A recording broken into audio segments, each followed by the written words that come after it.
On a random Sunday afternoon, I tuned into a new series on Cartoon Network called DreamWorks Dragons, Riders of Berk. And little did I know that the story about a group of teenagers and their dragons would be my entire personality for the next 6 years. Hi everyone, my name's Robin, and if you know me in real life, especially from ages 10 to 16, then you would know that How to Train Your Dragon was my #1 obsession. I'm not joking when I said that this franchise had me in a chokehold for years. So today, I'm going to tell you how a story about a boy and his dragon changed my life, and what better way to start than at the very beginning when I first discovered the franchise. So, it was 2012, and I saw a promo for a brand new show on Cartoon Network called DreamWorks Dragons Riders of Berk, which I will call Riders of Berk from this point on because that title was a mouthful. Anyway, I saw the promo and I was not interested in the slightest.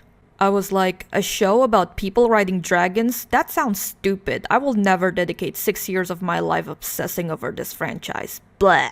Weeks passed and I kept seeing promos and clips of the show and I was still not interested. Until one day, I was sitting on the couch, switching through channels, bored out of my mind because there was nothing to watch, when I finally got to Cartoon Network and Dragons Riders of Berk was on. Despite my zero interest in the show, I decided to watch it anyway. The episode I watched was called How to Pick Your Dragon, and it was fine, but then we got to the scene. The scene that single-handedly made me fall in love with this franchise. And it was the scene where Stoic puts his hand on Toothless's nose to earn his trust.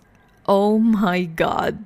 Toothless was so freaking adorable in that scene. I was so captivated by his cuteness, my eyes were glued to the screen as I watched the episode, and after that, I tuned in for next week's episode. And then the next. And the next. And the next. And before I knew it, I was hooked on this series, and it was all thanks to Toothless. But can you blame me though? Just look at the little guy. I tuned in just for him. That summer, I went to my cousin's house and I told him everything about this new dragon show I was obsessing over, and he was like, "You know that show is based on a movie, right?" What? So that day, we watched How to Train Your Dragon, and after the movie was over, I was like, man, that was the best movie ever. I am so dedicating 6 years of my life to this franchise. The next day, my cousin showed me a video on his computer, and it was the teaser trailer for How to Train Your Dragon 2, and my mind was blown. What? A sequel? When will it be released? Aw man, that's a year from now. Ugh, this is gonna be a long wait.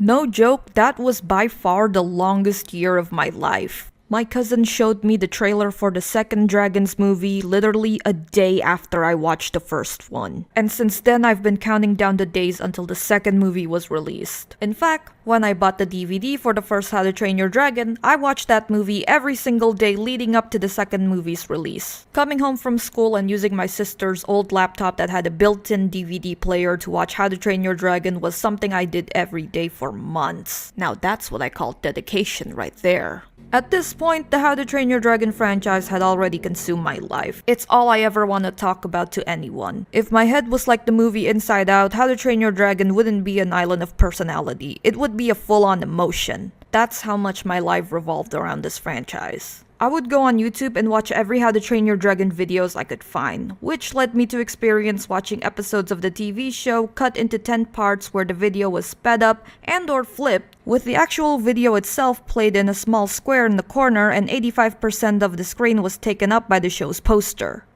Ah, those were the good old days. This was also around the time where I found out about fan-made music videos, or AMVs, or edits, whatever you want to call them. And of course, spoof and crack videos. People would take scenes from the movies and TV show, edit them by adding sounds and other effects to make them funny. These types of videos were all the rage back then, not just in the How to Train Your Dragon fandom, but in fandoms in general. They're also called YouTube poops if you're really old. Anyway, I watched these videos all the time as a kid, and I thought, man, this is peak comedy. Absolute cinema type stuff. Recently, I rewatched some of those videos, and I have to admit, I still find it kinda funny. Here's another fun story. One day, my mom bought me a DVD of Legend of the Bone Napper Dragon, but what I didn't know at the time was the copy that she bought was a bootleg. Like, it had the full short in it, it's just not an official DVD. And I only found out about it very recently because when I was looking up the short, the cover was different from the one I have. The ones I saw online had only Snotlout, Fishlegs, the twins, and their dragons, while the cover I got with my copy of the DVD had all the gang in it, including Hiccup, Astrid, and Toothless. So anyway, that's how I found out that my Legend of the Bone Napper DVD was a bootleg. However, 10-year-old me wasn't aware about the illegal distribution of media. I was just happy to watch anything with these characters in it. But right now, I'm not going to talk about the short itself. I want to talk about the cover that came with the DVD. You know, the bootleg DVD cover. Like I said, the cover had all the gang in it, flying with their dragons, looking awesome as heck. Except for Stormfly, because Astrid was riding with Hiccup on Toothless. Anyway, I thought that cover was the coolest thing ever, so I bring it everywhere with me. To school, to family functions, to the mall, to restaurants, to the pool, to a funeral. But there's this one time when my family and I were driving to our grandparents' house and I was sitting in the back seat between my sister and our cousin. I was sitting there holding the cover, just minding my own business, when suddenly my cousin asked if he could take a look at the cover, so I handed it to him. Only for him to open the car window and pretend to throw my most prized possession out into the streets. I started freaking out. I tried to reach out to grab the cover from his hands, but that's when my sister decided to join the impromptu Robin torment session by holding me back. The whole time I was screaming while those two kept laughing at my misery. Eventually, my cousin gave it back after my dad told us to shut up, and that's why I have trust issues as an adult. But over time, the cover started to get worn down, especially since I brought it to the pool with me. It fell into the water twice, and at one point there was a huge tear in the middle, so I had to have my mom taped it. But eventually, I stopped bringing it everywhere with me and just kept it in my drawer, never to see the light of day ever again. So guess what I found chillin' in my drawer for 12 years? That's right, that old cover. I still have it till this day. And here it is! See how it says How to Train Your Dragon 2 instead of Legend of the Bone Napper Dragon? That's how you know it's a bootleg. This cover is over 10 years old, by the way, and I don't even know if I still have the DVD. You can see all the tapes I used to patch up the tears more clearly at the back, and there's even another tear over here too. I don't think I'll be able to throw this away because it's now a huge part of my lore, and it's also kind of funny to imagine a kid walking around with a withered DVD cover looking so proud of their decision. That would have been a sight to see. When How to Train Your Dragon 2 was finally released, I watched it with my older sister. Our dad was supposed to watch it with us, but he's not interested in watching a kids movie, so he just dropped us off at the movies and picked us up later. Anyway, we watched the movie, everything was great until we get to the scene where Stoic dies. That was a huge shock for me, especially when he just got reunited with his long-lost wife. Oh yeah, his wife, Hiccup's mom, Valka. Turns out she was alive this whole time. That was a huge surprise as well, because a character everyone thought was dead turned out to be alive and well. I remember when Valka was first revealed in the official trailer, I got really excited because that means the Haddock family is going to be complete again, and everyone is happy. And they were! For about 20 minutes before Stoic gets killed. The funeral scene was so heartbreaking, but for some reason I didn't cry, at least at that moment. I guess it's because I was still so shocked about the whole thing that it took me a long time to process it all, but when it finally sank in, I cried. Dang it, DreamWorks, I was looking forward to see them as a happy family. Are you allergic to happiness or something? I love the second movie, guys, don't worry. I'm gonna talk about the How to Train Your Dragon books real quick. Yes, there are How to Train Your Dragon books. This franchise is based on a book series by the same name. And in terms of story, when I say the books are very different from the movies, I mean it. If you only ever watch the movies, take everything you know about them and throw it out the window. That's how different they are. So as a massive fan of How to Train Your Dragon, I must have all the books memorized from cover to cover, right? No. I never read the books.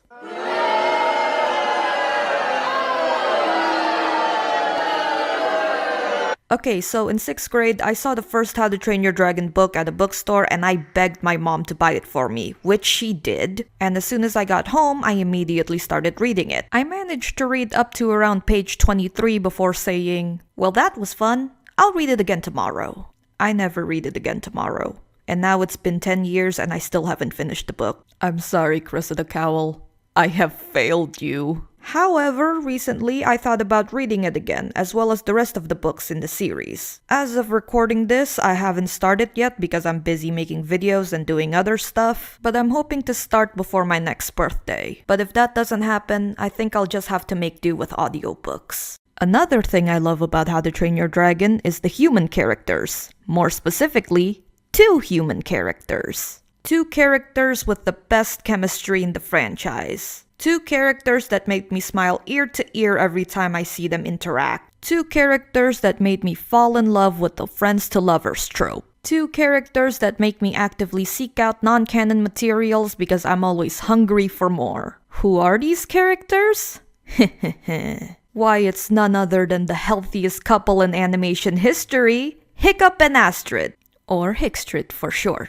Oh yeah, we're going there, folks. You think I'm not gonna talk about it? Well, you're wrong! So buckle the fuck up, everybody, because it's going to be a long one. Okay, so when I first started watching Riders of Berk, I saw these 2 interact a few times, and I gotta be honest, I didn't think much of it at first. I just thought they were really good friends, which they were at that point in the franchise. But it didn't take long for me to start shipping them.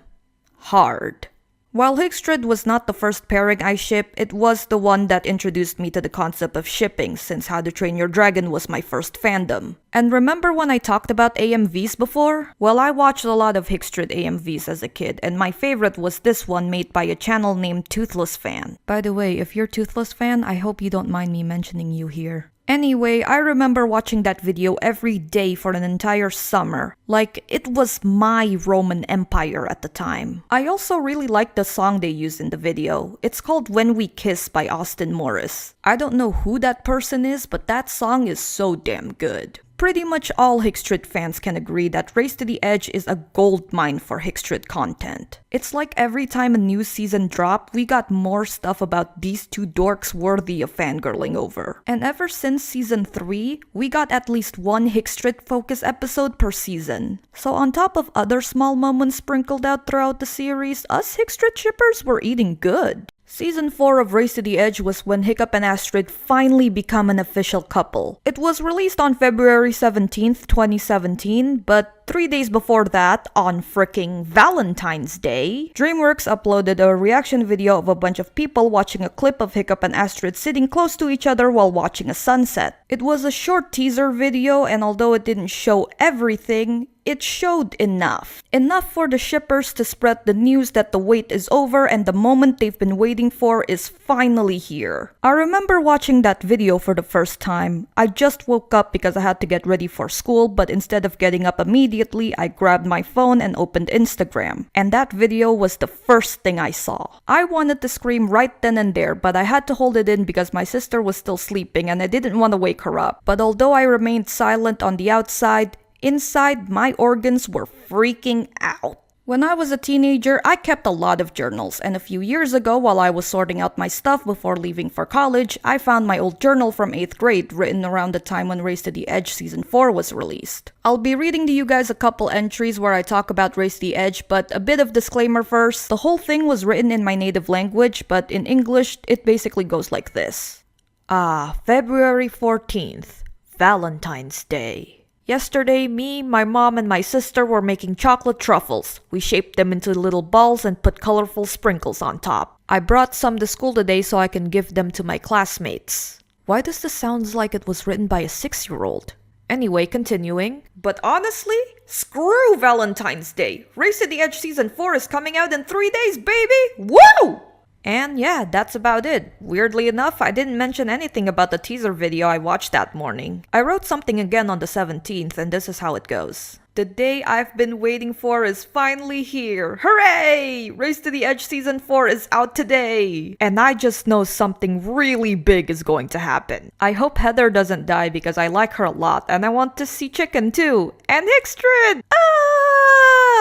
I can't wait to watch it. I'm so excited. And that was the whole entry for the day. I always thought that I wrote at least a little bit of my reaction to the season where my OTP became canon. But I didn't write a single entry until a week later, and it has nothing to do with Race to the Edge. Either I was so busy fangirling over the new season, or that particular week of school was just super busy. Or maybe I was just being lazy, I don't know. Another thing I have to mention was the exact time when Season 4 was released. New seasons of Race to the Edge always dropped at midnight Pacific Standard Time, which is around 3 p.m.-ish for me, since I live halfway across the world. Which means when Season 4 was released, I was still at school. And I remember that day, I was at gym class and our teacher made us run laps.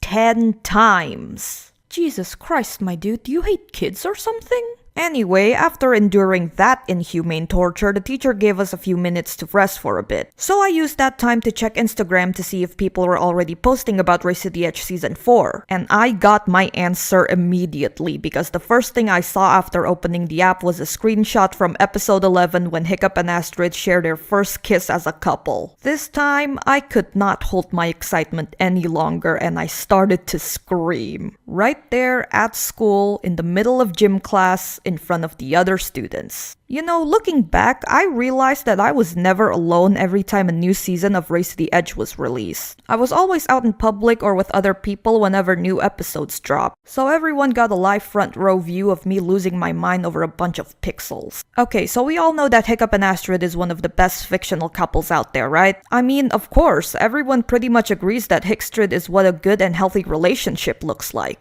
So, let me tell you a story of why they're the reason I'm still single. When I was in the 9th grade, I was really good friends with this one boy. We would hang out before and after school, greet each other in the hallways, and on more than one occasion, he would put his arms around me while we were walking together. And the reason why he did all those things was because he had a crush on me. But I didn't realize it. Hey. And that's because while all of that was happening, Race to the Edge Season 5 was just released. And let's just say I was a little bit occupied with that, especially by Hiccup and Astrid, who just got engaged that season. I was so busy with Hickstrid to the point that nothing else matters to me. And that poor boy spent weeks dropping hints left and right only for all of it to go unnoticed because the girl he had a crush on couldn't stop thinking about two people kissing. And sadly, those two people she's constantly thinking of were not the two of them. He gave up eventually, and that's when my friend finally told me everything, and I was like, wait, really? For real? How did I miss all of that? So yeah, that's the story of why Hickstrid is the reason I never had a boyfriend. I was so busy thinking about Race to the Edge and Hickstrid that all of his obvious hints went over my head. That boy and I would have become a couple if only I wasn't so busy thinking about a fictional couple. And aside from all of that, I also thought that all of his gestures were purely platonic. You can say I was also in my Adrian Agreste era at the time. Alright, second to last story. So for my 16th birthday, I got a laptop and a drawing tablet as a gift from my dad. And it's also around this time where I started to get really into musicals, more specifically, Hamilton. I would spend hours watching all the Hamilton animatics I could find. But what I noticed while I was looking for more animatics to watch was the abundance of animatics of other fandoms using songs from Hamilton, and I was like, wow, that's pretty cool. I wish I could do that using characters from How to Train Your Dragon. Hey, you freaking dumbass. You can do it. Wait, really? I can? Yes, you absolute idiot. You have a drawing tablet, you have a laptop, plus all the softwares you need for drawing and editing. All you have to do now is get off your lazy ass and start drawing. Yeah, you're right. Thanks, disembodied voice. Who are you anyway? I'm the voice inside you who always come up with stupid ideas. So, like, my brain? Yes. Oh, alright then. Thanks for the bad idea. And with that, I spent my entire weekend making a How to Train Your Dragon Hamilton AU animatic starring Hiccup and Astrid as Hamilton and Eliza respectively, and the other characters sprinkled in the background. I upload the whole thing to Instagram, and when I decided to include this story, I look up my old account to rewatch the animatic, and let's just say the only takeaway I have is that I'm glad to see my skills as an artist have improved since then. Yeah. And if you're waiting for me to show you the animatic, don't get your hopes up. Because there's no way in hell I'm showing you a cringy ass animatic I made in high school. Look, I may be a small creator, but I still want to maintain my reputation on this platform. So let's just move on and continue with the last story. Ooh, I can't put the actual song. Hey, ooh, or else I'll get copyrighted. But it's the first 30 seconds of Helpless. Look into your eyes and the sky's the limit. I'm helpless. Down for the count and I'm drowning in them. I have never been the type to try and grab the spotlight. We were at a revel with some rebels on a hot night, laughing at my sister as she's dazzling the room. Then you walked in and my heart went boop. As I was saying, let's move on to the last story. In 2019, the third Dragons movie, How to Train Your Dragon: The Hidden World, was finally released after being delayed 3 times. As you can imagine, I burst through the theater doors the day it premiered, and since The Hidden World was the final installment of the Dragons franchise, you probably think I cried my eyes out during the ending when the dragons left, right? Well, no, I didn't. Because I kinda already knew that's gonna happen.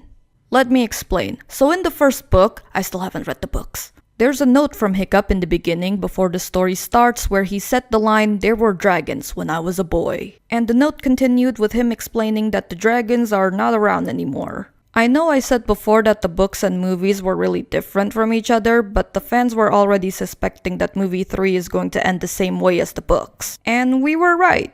So I didn't cry at all during the ending. I mean, don't get me wrong, it's still really sad, but I already expected movie 3 was going to end like that. Not to mention the trailers also gave out way too much. So the ending was expected, but do you know what I didn't expect? The credits to showcase memorable moments from all 3 movies, making sure the fans know that the characters from the franchise they know and love have come so far, showing their growth from the beginning and now their story has come to an end. So now it's time to say goodbye to them and the world you hold so dear to your heart and start growing the f*** up. I was not expecting that. Watching scenes from the previous 2 movies in the end credits of the final one was the moment when tears started coming out. I know it's weird to cry during the credits and not the scene where Hiccup and Toothless said goodbye, but seeing the clips from the previous 2 films just hits me with a wave of nostalgia. And I didn't even watch the first movie in theaters. So to whoever suggested that the credits should be like that, count your days. And those are my stories about my How to Train Your Dragon obsession. Even though I'm not as crazy about it as I was when I was younger, I still love the Dragons franchise. It was a huge part of my childhood and a lot of great memories I have from my teenage years were How to Train Your Dragon related. So this franchise really means a lot to me. And I actually have more stories to tell, including a super personal and kind of heavy story about how the Dragons franchise basically saved my life. But I'm already so behind on my deadline, so if you're interested in hearing that, I might just make a part 2. I don't know, we'll see.